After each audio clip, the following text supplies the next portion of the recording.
अस्सलाम वालेकुम मेरी यूट्यूब फैमिली खुश रहें अपने लिए और अपनों के लिए। फ्रेंड्स, जैसे जैसे गर्मियाँ स्टार्ट लेती जा रही हैं, ज़ोर पकड़ती जा रही हैं, वैसे वैसे ही दिल करता है कि अपनी शाम को किसी ऐसी जगह पे स्पेंड किया जाए यहाँ के व्यूज़ आबो-हवा बहुत अच्छी हो, ताकि थोड़ा-सा दिल को सुकून हो और गर्मी की हिद्दत थोड़ी-सी कम हो। तो इसी सिलसिले में मैं आपको आज शाम लेके चलती हूँ अपने घर के करीब एक बहुत खूबसूरत से पिकनिक पॉइंट पे।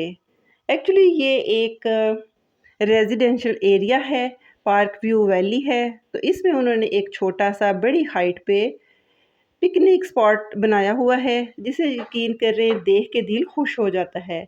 इसमें उन्होंने ये फाउंटेन्स बड़े खूबसूरत लगाए हुए हैं, फूड कोर्ट छोटा-सा बहुत अच्छा है।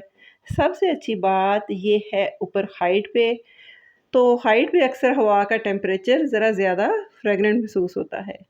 आप मेरे साथ मेरी इस ब्यूटीफुल इस्लामाबाद की ठंडी मदर-मुदर सी हवाओं के साथ इस इवनिंग को करें एन्जॉय और मुझे दीजिए इजाज़त। Take care.